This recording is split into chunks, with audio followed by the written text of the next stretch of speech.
Okay, we're good to go. All right. Thank you so much for joining us today. We had a little bit of winter or fall-y weather earlier, and now it's back to a little bit brighter day today. So hopefully everyone will get a chance to go outside and see the sunshine today. Thank you so much for joining us. My name is Vanessa with the Dallas Public Library.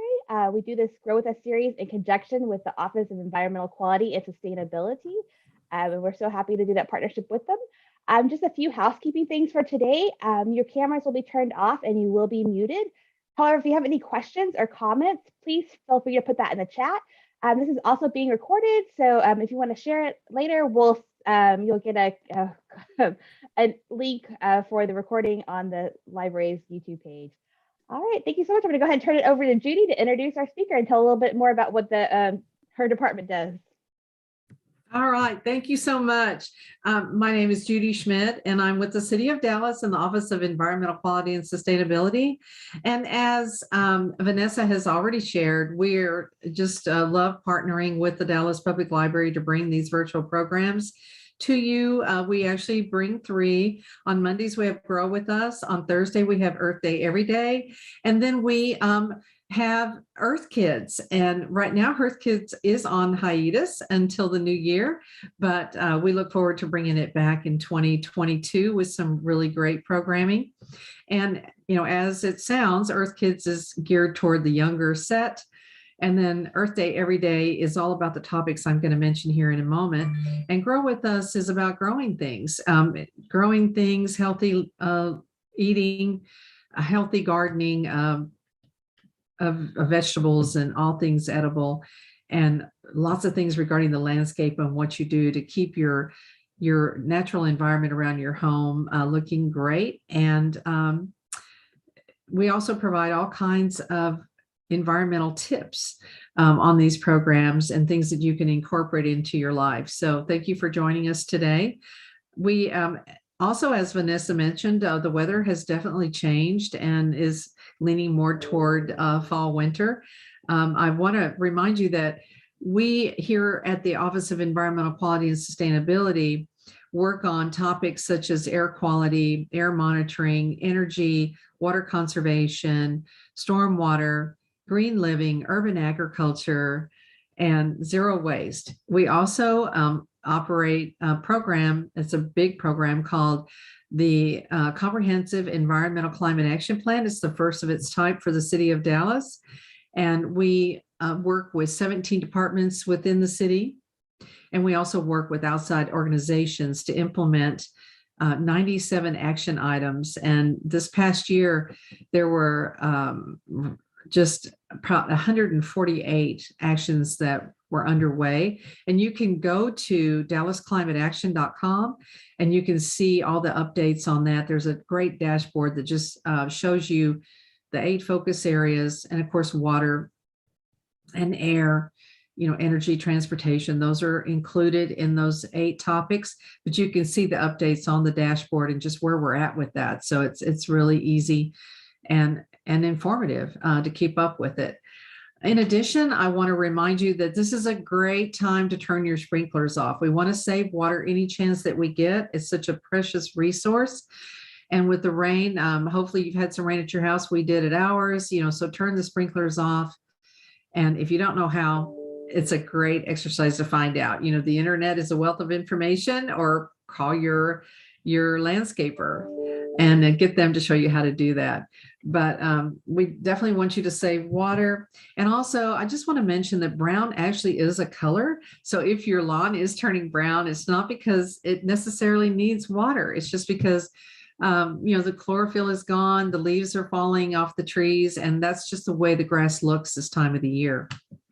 So don't be worried about that necessarily. We had a program recently where a landscape expert told us that, one of the easiest things to do is just literally take a screwdriver or a stick and just kind of plunge that into your lawn and stick your finger down there. And if you feel moisture, you're good. You're golden. You don't have to water it. But, please adhere to the twice a week watering schedule for the city of Dallas. But right now, as I say, it's a great time to just turn the sprinkler off and not even run run it. So I want to talk to you just a minute about our program today. We're really excited to kind of set the stage for the holiday spirit. I think we definitely all are immersed in it after Thanksgiving and the holiday we just came from. And so I just want to tell you a little bit about Donna, who's here with us, Donna Patrick, and she's going to give us some insights into a Christmas tree farm, real Christmas trees and what that's like, and the years of experience that her husband has had, and the fact that she's kind of new to it. She's just been doing this for 4 years, but she's learning so much, and she says that her husband is the best teacher to learn about Christmas tree farming. It's been in his family for a long time. His father grew Christmas trees, and their farm is located, it's Sunset Hill Tree Farm, and one of their locations is in Alvarado, the oldest city in Johnson County here in Texas. And it's a very unique business that's all centered around cultivating Christmas trees. So they just came off of really one of the busiest weekends that they've had in a long time, she says.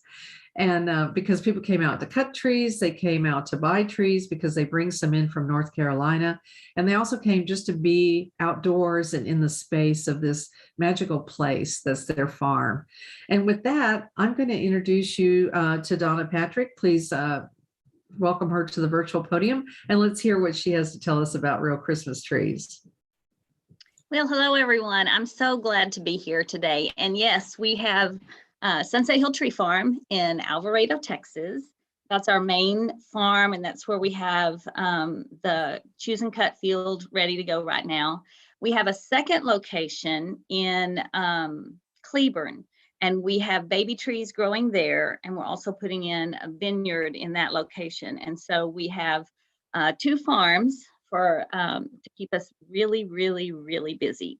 So as Judy said, I'm new to the Christmas tree business, but my husband has been doing this for a long time. So what I have learned has been amazing, and it's just been a really good extra piece of my education experience, because I was a biology teacher for 36 years. So the biology, the science part of it is easy for me. I understood that easy, but it's just applying it specifically to Christmas trees in Texas has been interesting and fun. So I'm going to give you a little bit of a walkthrough on this. Here's my outline for the presentation. We'll talk about Christmas trees in general, Christmas trees in Texas. I'm going to give you the story of our farm. We'll talk about how we take care of those trees, and then the environmental impact of a real Christmas tree. And then whatever questions you might have, we'll deal with those at the end, and I'll be happy to answer anything I can. And if I can't, I'll have to talk to my husband and get back to you. So the history of Christmas trees, basically, evergreen plants have always been important to people. Even in pagan religions, early times, because they stayed green year round, they represented everlasting life, renewal. They were very important for the cultures, and so especially like December 21st, so the winter solstice. That's our time where we change and we start moving towards spring, and so people would celebrate that transition that in the climate, in the time, because the sun starts showing up a little bit longer and all of that. And so people would celebrate that with evergreen boughs in their homes. And so that was, pre-Christmas tree, definitely. And then in the 16th century, 15th, 16th century, people started putting up trees. They had there's different stories about who started it and where it started. Germany, everything kind of still goes back to Germany. And then lighting those Christmas trees and the representation that they have, and then using that around that Christmas time. So the idea of combining a pagan kind of idea with a Christian celebration. And of course, we see that in almost every one of them anyway. Any one of our holidays, we see that overlap. And so we started, that's kind of where that got started. Now in Texas, Christmas trees were, for the longest time, just whatever cedar you had out back. If you happen to live in a place, unless you were in East Texas. Now in East Texas, you've got several options that are natives and naturally growing there. In the rest of Texas, is pretty much if there's a cedar, which in the Cross Timbers area that we're in right here, most of those are really a juniper tree, not an actual cedar. But we do have some cedars, especially more south. And but the cedar tree, people would bring those in because it became a thing to have your Christmas tree, and they go out and cut their own tree and bring it in. And I just saw Little Women the other day, and I totally had forgotten about the whole scene about Joe cutting down the Christmas tree and bringing it in, you know, from her neighbor's property. And I laughed so hard because it totally was a different. I've seen Little Women several times, but now from this angle, you know, being a Christmas tree person, I'm like, oh, that's funny now. So we would cut them down, bring them in the house, and then that was it. Well, then about at least 43 years ago, I would say it's probably closer to 50 years ago, people started actively cultivating trees for Christmas trees in Texas. Right now, there's 100 Christmas tree farms, and there may be more Christmas tree farms than that, but those are the ones that are actually members of the association, the Texas Christmas Tree Growers Association. But I know that people started cultivating and working with trees that were not native to Texas and bringing those in and trying to find out what worked, what doesn't, where does it work? Because depending on where you are in the state of Texas, your choice of a non-native cultivated tree is going to be different. And so we'll talk more a little bit about types of trees in a minute. The Christmas trees are raised in every part of the state. We have them all over. And like I said, what you choose is going to be dependent on your environment, your soil, your precipitation, your temperature, and those kinds of things. And so we know what works best here. And they, in West Texas, they know what works best there, and so on. East Texas, they pretty much got it easy. And down around Austin, San Antonio, they've got some good, really big Christmas tree farms down there. So Christmas trees in Texas have been going on for a while. But it wasn't always the case. Now, the kinds of trees that we grow in Texas, this is what we're gonna, the Virginia pine is what we grow. That's our number one. Now, we grow some of these others as well, but what works best in this Cross Timbers area in North Central Texas is gonna be the Virginia pine. We have been playing with one called spruce pine, and we'll talk about that in a minute, but Virginia pine's number one in most Christmas tree farms. If you go out west, it's the Afghan. So Abilene, Midland, that direction, if you're going to grow a tree, you're probably gonna look at an Afghan. It's also called an Elderica, and it is very drought resistant, heat resistant. They are hard to get started, but once you get them going, they can take off and they can handle a lot of treacherous Texas heat and the lower levels of water. And so that's why they need them out there. We grow Afghans as well. So we have seen that they can do well here. The Leyland cypress. So if you have allergies, and so that's what so many people come out to the farm and they're like, oh, I wish I could take one home, but I just can't. I just have allergies. Well, the Leyland cypress is supposed to be a hypoallergenic tree. And I have heard people say that they could handle having one of those in their home, but I've had others that said, no, it still doesn't matter. And usually if you're having allergic issues with a real tree in your home, it may not and probably isn't that tree. The pollen that would be, from that tree was released months ago. Most of these trees are not going to be pollinating at this time of year.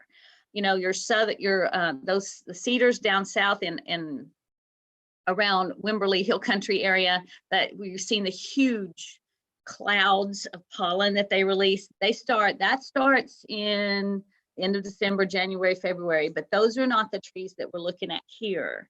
These are different types of trees, and their pollen is released in the spring. And so you probably don't have, there's been enough rain, enough wind, you probably don't have that tree's pollen left to cause you an issue, but they are huge filters, and anything that is in the air is going to be in it, stuck in it. Whatever blew through today is going to be filtered through that, and probably you're going to take all kinds of other things in. So if there's something in the air right now at this time of year that irritates you, if you take in a real tree that's been outside, it'll probably go in with it. And so I always tell people, I said, just don't always blame the tree. You know, it's not always the tree's fault. It could be just the environment's fault. It's the weeds' fault. It's something, you know, but there is one that says it's hypoallergenic, but the fact is, if it's still standing outside, it's still picking up pollen and dust and other things from the environment. So it's going to bring that in anyway. The eastern red cedar and the southern red cedar, which is one that we grow, are cedar trees. Now, the only people that I know of, now we sold 2 of them this last weekend, but those are 2, we haven't sold any in years, but these were people who really, really, really wanted to cut down a tree, and that's what was left. And so they were, like I said, if you go talk to grandma, great grandma, and all that, that's what people had in their houses. When they first started doing Christmas trees in the house, that's what, because that's what they had, unless you lived in East Texas, and then you had more choices. But cedars are a very common, and people, there's a nostalgia to them. And that's the only reason that we planted them at all, is because people would come out and say, oh, I just remember grandma's cedar tree, and you know, for Christmas. And so we planted some thinking people would want them, and they don't. If they have another choice, they're going to go for it. For the most part, like I said, we sold 2 this weekend, so people will still cut them down and take them home. But they're dense. They have a really nice color to them. They stay greener than some of the others. When the chlorophyll starts to leach out after time change, and after the first little nip of cool air, we start to leach out chlorophyll from our trees, just like Judy was talking about your grass. These tend to hold their color a little bit better. Carolina sapphires are blue, and they're beautiful. They're a blue silver color. They're a beautiful tree. Uncomfortable because they're a little bit sticky, prickly, but they're a beautiful tree, and we've sold quite a bit of those. And there's one tree farm in this area that I think that's all they have is Carolina blues. And but they can be a very beautiful tree. They tend to be taller, thinner, but it's that blue silver color it's just gorgeous. And so these are the most common trees that you're going to find at a tree lot in Texas. I want to tell you our story. My husband, Dwayne Patrick, we live on the land, or part of the land that he grew up on. This was his family farm. And his dad, Judy said his dad grew Christmas trees. His dad didn't grow Christmas trees. He grew everything else. And he joked about growing Christmas trees because he thought that back in the day that was just a joke. And so when he got out of the military, they came home from the war, all the guys sitting around, back then they would dump these guys out at a base. And in this case, it was El Paso, and then they had to find their way back home. So all the guys were dropped off at the base after they came back, and sitting around, well, what are you going to do now? What are you going to do now? And he just started joking about, I think I'll just grow Christmas trees, and that was just a funny thing. It's like bottled water. Back in the day, bottled water was like, why in the world would you do that? But now we know why. But he started joking about Christmas trees. And then he always told that story to Dwayne. And then Dwayne grew up as a kid, instead of reading comic books and stuff like that, we read Teen Beat and those kind of things. He read Progressive Farmer and those kind of agriculture magazines. And so Progressive Farmer came out when he was a kid with an article that they were starting to grow Christmas trees in Texas. And he was intrigued, and he showed his dad. And of course, his dad told the whole story again, and they laughed about it. And his dad was still like, yeah, right, not going to work. Well, fast forward, and his parents have decided to divide up the farm, and they gave Dwayne his piece, and it was not big enough for cotton, not big enough to run cattle on. not big enough for some of the other things that he thought he might want to do, but there was plenty of acreage to grow something that was more long-term. And so he decided, because his dad had joked about it, that he was going to grow Christmas trees. Now, his dad did not get to ever see any of Dwayne's Christmas trees, which is sad, but he did that, and he said he's just never looked back. He decided, you know, Dad always talked about growing Christmas trees. Let's just do it. There was room for that because they grow up and not out. So people ask us about pumpkins all the time. You know, do you grow your own pumpkins for pumpkin patch? Well, pumpkins need a whole lot of space and a whole lot of sunshine, and they have to spread out. And so we don't have the kind of room you need for that, but trees grow up. And so you can space them 6 feet apart and you can get nice, big, beautiful trees, and it's all good. So we have plenty of room for that. So we have about 3,000 trees growing now, and in just a few acres. It doesn't take up a whole lot of space. And then we use the rest of the farm for all of the other things that we do. But he started planting the trees, and it was, I guess, his second year of actually having trees to go for people to come cut and take home. And it was the year of the Bastrop fires. I don't know if anybody remembers that, but in fact, it was the day that the Bastrop fire started really bad. So it was summer, it was drought, it was hot, the wind was blowing, and a transformer blew. And it caught all the trees on fire. He lost all 3,000 trees in about 20 minutes and had to start all over. So he ordered more trees and got started. And so I have been around, like I said, for 4 years, and this is our last year of limiting how many trees we can take out of a field at one time. And so we've had very minimal, 50 to 60 trees a year can be cut down, and those go in a couple of hours. So next year will be our first year to have a whole entire field that we can open up and say, go for it, you know. And so we'll have over 200 trees that people can cut down next year. And so that's very exciting for us, because it means it's just, that's where you want to be. It's hard to tell people no, and they say, but there's that tree. I know, but no. So we want them to have a whole field to choose from, and that's where we're going to be. We have friends that have a huge Christmas tree farm down in Elgin, and they sell out of their field, they sell 2,000 or 3,000 trees, you know, a season, because they have them.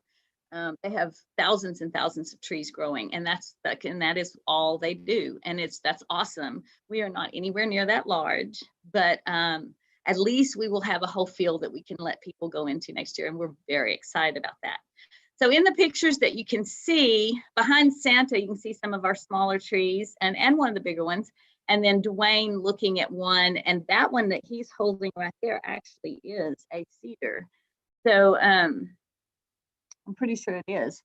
And then there's our barn where we do pumpkin patch. And then that's one of Dwayne's dad's old tractors that's out there. And you can see we have beautiful wildflowers in the spring too. So taking care of our Christmas trees, we use a molasses and then a foliar fertilizer that we put on them every few weeks. We're supposed to spray every few weeks, and and that helps to feed them. We do not feed the ground, except I'll tell you how we do that in a minute. There is a way that we have done that, and we loved it. It's been very successful. But and then we hand water every tree up to 3 years old. So after they're 3, we decide, you know, you should have the root system that you need. You should be able to fend for yourself at this point. And so we hand water trees up to 3 years old. So that means summertime, if we don't get an inch of rain during the week, then I'm out there, you know, 2 hours in the morning and 2 hours at night, every day of the week, hand watering trees. I love it because I want to be able to touch and see every single tree. And I love that I can do that. That way we can check for problems, and just like the pests that we're going to be looking at, we can check for that and see, okay, are we having a problem? How big is the problem? And we can make sure we can take care of anything. And if we start seeing, you know, kill-offs, if we start losing babies or whatever, we have to figure out what's going on. But for the most part, you know, what we're growing is pretty hardy and we don't have big issues, but we do want to be on point and proactive if there is a problem. The major pest that we fight is the pine tip moth, and it's a moth that lays its egg in the growth tip, the very end growth tip of a branch.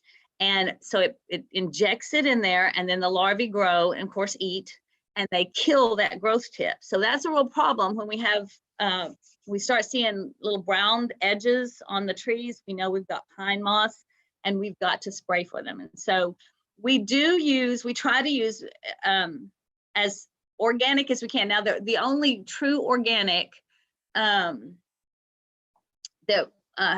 Dwayne called Howard Garrett one time and talked to him and said, what can I do? And there is another insect that attacks the moth and will take that out. And so you could release those. That's the only truly organic way that you can handle that. But the problem is you release those insects in your field and they do what they got to do, and then they move on somewhere else. And so then you've lost them. And so it's a constant thing. And so we use a pyrethrin, and it's as close to organic as we can get, and it takes care of pine tip moths. In fact, it's really one of the few things that will take care of them, unless you get into some of the really heavy duty, which we don't want. And people do call us and ask, or when they come out here, they ask, do you have anything on your trees? Are there chemicals I need to be worried about? What do you do to them? And so, so we want to be able to tell them we're doing as little as possible, number one, and when we do, it's as organic as possible. And so that's kind of our thing there. The kind that we predominantly grow are Virginia pines, and the spruce pine has become a new favorite of ours. We put it out there, we're seeing them grow, we're seeing them grow fast, and that's what we like. We want fast growth. And the faster we get them up there, the faster we can sell them, and the nicer we have big trees for our customers. So a spruce pine has really turned into a really awesome tree. The sand pines, we have a few of those, and those are very nice. We have the Carolina blues, we have Murray and Leyland cypress. We haven't had as much luck with those, but we do have some. We have some Afghans. I have some pretty Afghans out there. We have white pines. Now, white pines, they told us that we couldn't grow them in Texas. It's just too hot. And the fact is, we've kept them alive.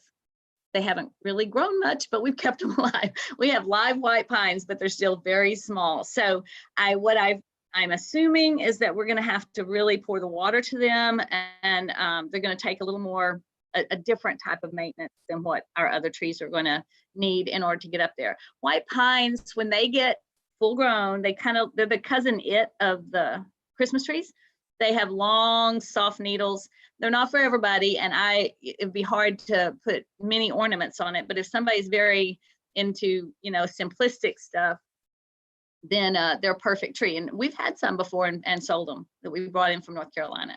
And then the black Austrian pines, which are very hard and they grow very slow, and they're not a good Christmas tree for me. But he tried them just to see what would happen, and they're in the field. But I personally don't care for them. Our trees grow 1 to 1.5 feet per year. Now, last year, we built 4 chicken tractors, and we put those chicken tractors in between the rows of our new trees. And we moved those chicken tractors. You could get up to 15 chickens in one of these tractors. They're like 6 feet tall, 4 feet wide, so they fit down the rows. And I'm sorry. And so they were I hope that's not somebody telling me you can't hear me. They were about 6 feet tall, 4 feet wide, and we moved them down, and they were able to fertilize the trees, and the trees were grew much faster. So what we're seeing is we're going to try to do that more often. We're going to try to keep those chicken tractors down through there. And then once we do, we'll have hopefully trees coming out 1 or 2 years faster. So that would be really, really cool. So, so about 1 to 1.5 foot a year. We'd love to see that go up to about 2.5 feet. That would be awesome. We trim them twice a year. We use hand shears when they're little and a Beneke when they're big.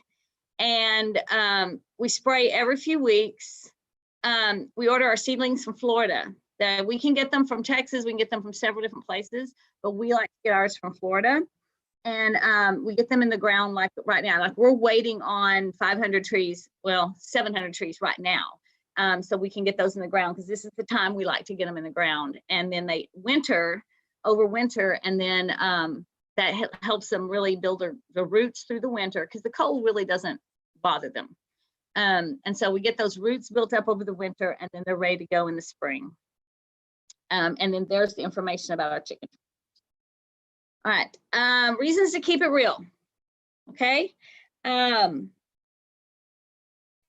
The real Christmas trees, like many other crops, are most of them are family owned.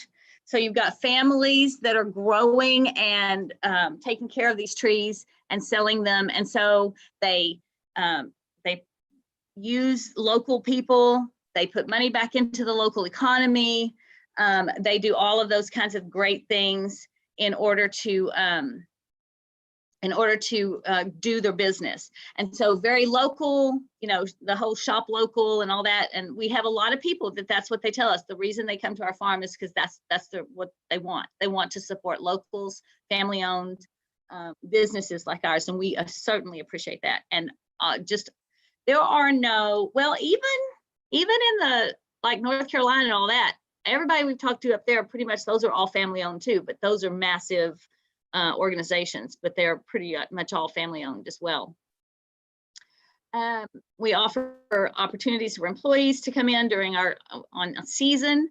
There's approximately 350 million Christmas trees growing in the US right now. And that's a lot. Now, the last 2 years, we've been in a shortage. And I don't know if it was weather related. I think it may have been a combination of issues that caused it to happen like this, but there's been a shortage and we've had to really struggle to get Christmas trees from North Carolina and Oregon. And so we've never had to go to Oregon, but that was almost a half this year because North Carolina was telling us we're not going to have any. But we found a grower that finally said, yes, I have enough for y'all because we're small. They could get us what we needed. But there's a lot of trees and they keep telling us next year it's going to be better. Next year it's going to be better. So we're hoping that it is, because we had to make some modifications to get trees this year. Real Christmas trees, the retail value of them in the US is about $2.56 billion. And so it's an industry, and it's a good one out there. And like I said, the big money is in the Northeast and the Northwest. That's where the big money is. But Texas is coming up and coming along with Christmas trees. Artificial trees are manufactured overseas. The materials can be dangerous, and the profit for that goes back into foreign companies. And so if you want to have an argument for real Christmas trees or an argument against artificial, that would be a good one. And of course, the other is down here on the other bullet is that even though artificial trees will last for a long time, they're going to be forever in a landfill. So the getting rid of it is difficult. Christmas trees are sustainable and regenerative. For every Christmas tree we harvest, we plant about 5 more. And oftentimes your Christmas tree farms are on places that are either too small for other things like ours. So our piece of land was too small for a big crop. We couldn't do corn, we couldn't do maize and that kind of stuff. But it's suitable for trees. Or it can be also, there's places like in North Carolina where a lot of times they're planted on places that they can't grow anything else. The soil just doesn't handle it. But trees have a big enough, long enough, deep enough root that they can get to what they need, the nutrients, the water, and things like that, like corn or whatever can't. And so they grow in soils that couldn't be used for something else. And so when they're there, that's a green space, it's a home for wildlife, it stops erosion, And of course, trees remove carbon dioxide from the air and put oxygen in it. So trees per acre, it's about 500 pounds of carbon dioxide taken out per acre, and about 1,000 pounds of oxygen put back in per acre. And then, of course, as they're decayed, they're going to be a place for fungi, insects, bacteria, and then they build the soil back up as the stumps break back down into the soil. Because most people, most Christmas tree growers like us, after we've harvested one of these fields, we leave it and we let those stumps break back down. I mean, we're just going to put things back into the ground. We're all about the recycling and renewing your resources and continually using resources. We don't take any of them for granted, and we use them all we can. So that is just another way to do that, and allows for the other parts of the environment to be provided for. Disposing of a real tree, you can put them into a tank or a lake or whatever, and have a place for fish to be. So it can be a nice little habitat. They can be used for firewood, for crafts. We mulch ours. If we have anything left, mulch them up and use them. So they can be used and reused and renewed and put back into a cycle in the environment. Now,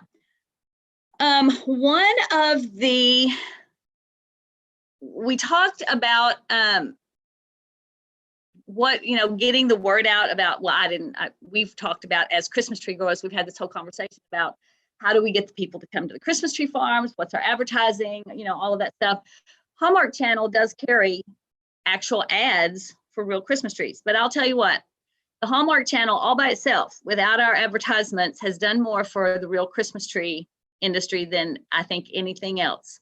They have created an idea and a vision and an atmosphere through their movies that people like, we want that. And I can't tell you how many people come out to our farm and are like, oh, this is like a Hallmark movie. And so I want it to be like that. I want them to feel that way. And I had one couple, and they were like, oh, this is just like a Hallmark movie. It's just so beautiful and so wonderful. And another couple was standing there with their tree that they just cut down. And one of them said, we wouldn't have been in a Hallmark movie. No, the language we just used trying to get this tree down, no, it wouldn't have happened. And everybody was laughing. But we would love to I have that feeling. That's what we want. We want the families to come and to have that feeling, that idea, that thought that, we have spent time here enjoying each other,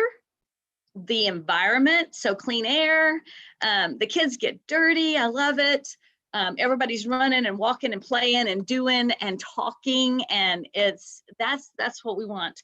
So let me just kind of give you an idea of what it looked like here this weekend. We open at 9. And I made sure that we got up extra early that morning to go feed. So, because we have all the animals that have to be fed. We're a real farm, and we have real animals and real things to do, real chores. And so we got up and got everybody fed and got all the people together, our workers together. But at 7:45, our son-in-law came in and said, there's a line of cars down the road already. 7:45. We opened the gate at 9, and these, 60, 70 cars come rolling in, filling up the parking lot. We're not huge. We're a small farm. So we had all these people. And I'm telling you, it was the Hunger Games. They got out of their cars and they were running. They were running for the trees. And I looked around. I was working the field to make sure that they stayed in the right place and everybody had what they needed. And if they were struggling, I could go help them. And so I was working the field. It was just the most amazing sight to see all these families running to a tree. And then what they'd do is they'd park one of their kids next to a tree. So you saw all these kids, guarding their trees. And they'd have to go get the saw, or mom and dad wanted to look at this other tree real quick to make sure this is the one they really wanted or whatever. And it was a beautiful, wonderful, amazing thing. And my heart was so touched, and I cried out there because it was just family stuff, and they were making memories, and they were enjoying themselves, and they were doing something exciting and healthy, and that they're always going to know. And so that's the special thing that we get to do for these people. We provide them a Christmas tree, and we love being a part of their celebration. But the memories that are made on our farm, we have a cafe, we have a wreath house. We make fresh wreaths and custom make them for you, and we have a little store, and then we have a huge play area, farm zoo, and so it is just a really special place to be. And that is the best part. I mean, we work hard all year long to grow these trees, and it's kind of like, you raise your kids and then kick them out the door kind of thing, but that hurts a little. We raise these trees, and then we just so that people will come cut them down and take them home, but that hurts a little when you see the trees gone. But it is a special kind of opportunity and thing that we get to do. So does anybody have questions or thoughts? Thank you so much for sharing. So there was a question about how to best keep your tree looking nice and preserve it in your home after you cut it or after you take it home. What's the best way to take care of it? Well, number one, water. If you forget to water it a couple of days, then you're going to start seeing that problem.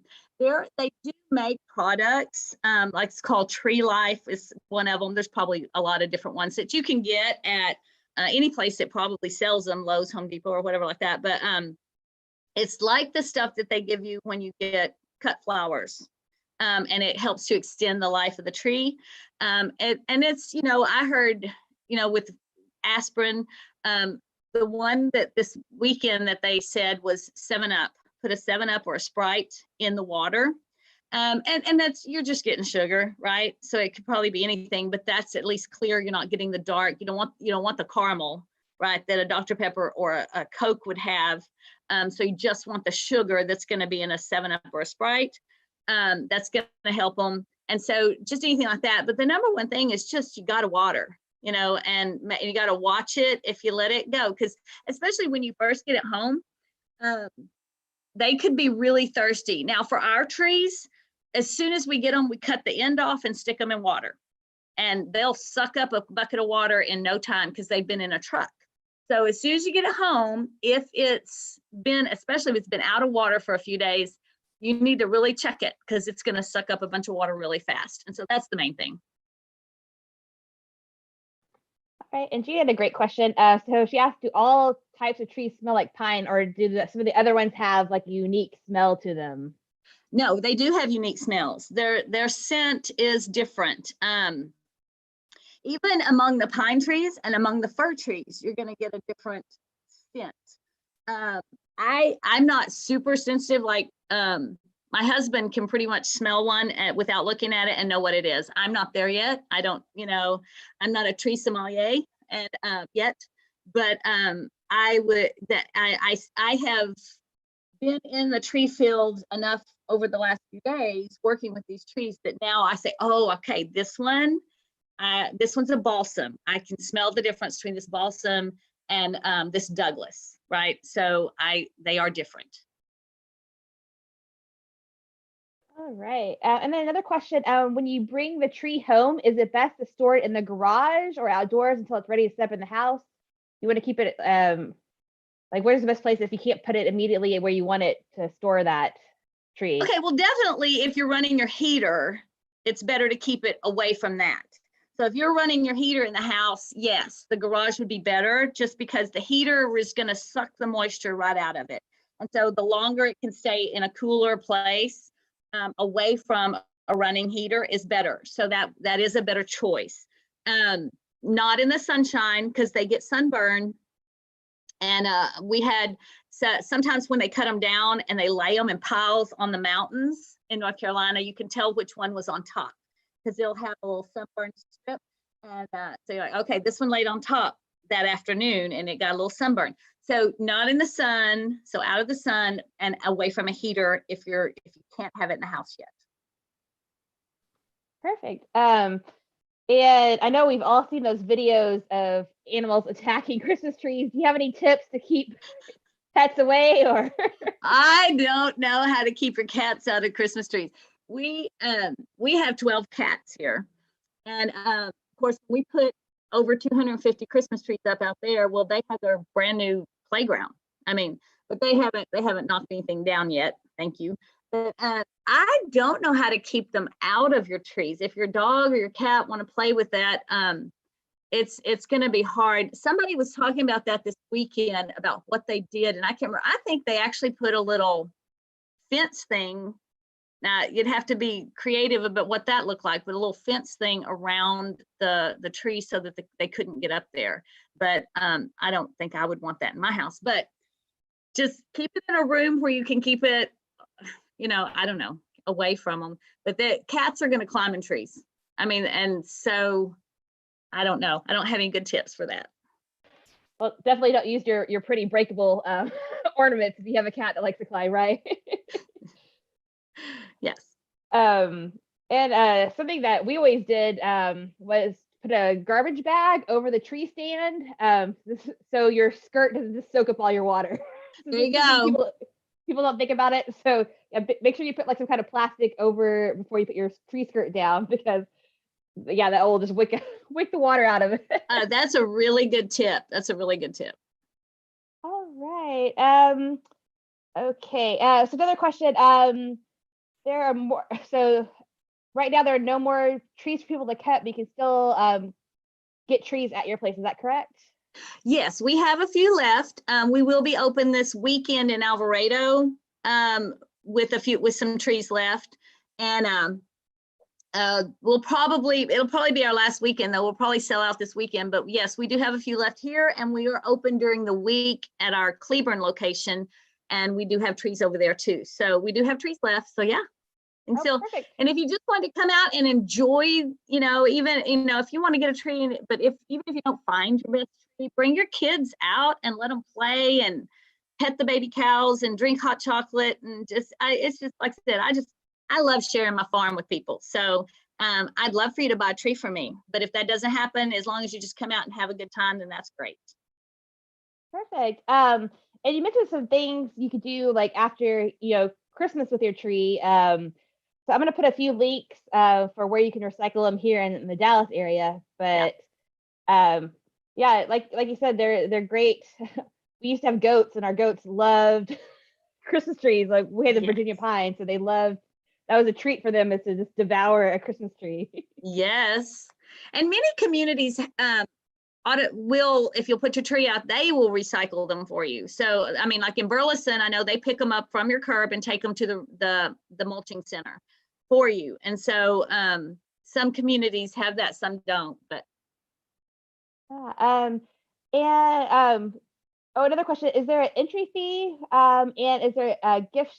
Is there a gift shop also? Is that only online? No, I have a gift shop here at the Alvarado location. We have a cute little gift shop. There is no entry fee during Christmas. There's no reason for us to charge an entry fee at Christmas, because we're busy selling Christmas trees. So we want you to come out and buy your Christmas tree and have a good time, and we don't charge an entry fee. Now during Pumpkin Patch, we do have an entry fee because there's a lot of other activities that we do along with Pumpkin Patch. But during Christmas, nope, you can just come hang out. All right. Excellent. So are there any more questions? I know I was sharing that I grew up, we sold Virginia pines when I was growing up. So this is very nostalgic for me to see all the trees. And it is great because, you're planting trees constantly.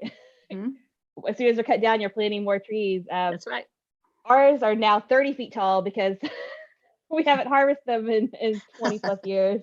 Oh, you might could do a White House Christmas tree sometime, maybe. Well, the problem with the Virginia pines is when they get that big, they don't hold their Christmas tree shape anymore. So they're just giant pine trees. Well, thank you everybody for listening to me. Yes, thank you so much. Did you have anything to follow up with, Judy? Oh, I saw Judy pop on there for a minute. I saw her too. I'm back. No, that was great. I just enjoyed the fact that both of you have experience with this kind of at different points in your life, I guess I would say. Yeah. Vanessa says it was 20 years ago and now the trees are 30 feet tall. So Wow, big difference. Yeah. Just really interesting, and thank you. I'm glad you've had a great weekend, and it sounds like a really fun family outing that's still available if Yes. people want to get out there this weekend. Did you have special events that you do on Saturday night, or did I hear you say you have something sometimes on Saturday night? On the Saturday after Thanksgiving, we usually do, it's called the Old Time Christmas, and it's just a hayride through our property. We go all the way through the back property, and we have actors out, and we tell the story of Christmas from the prophecy through the resurrection. So we tell the whole story, and we with actors, so it's interactive and live. But this is the second year in a row we've been rained out. So and it's hard enough to get all those people together for one night and then to try to pull them all back together for another one. So if it gets rained out, it's just not going to happen. We are thinking about moving it to Easter though. Oh, So nice. All we might right. do something in Easter, but it's a really, really fun event, and we give that all that money is donated to some to mission works. So Very nice. Yeah. Well, thank you so much for your time. This was very informative. yay. Yeah, and Well, In the holiday spirit, whatever your tradition might be. Thank yes. you. And this Thursday we'll talk about trees again, more on Earth Day every day, not specifically Christmas trees, but we'll talk a little bit more about trees. And then we're going to take a hiatus in December for Grow With Us. We'll be back in January with some more growing tips and more fun things like this, learning. I think a lot of people don't realize how many trees are grown in Texas. So I think hopefully everyone will learn a little bit more about that industry that we have here. That was the biggest surprise for me. Yeah. Yep. Thousands of trees are grown here, right here in They Texas. are. Yeah. Okay. All right. Thank you so much. Thank Thank you. you. Have a good day, everyone.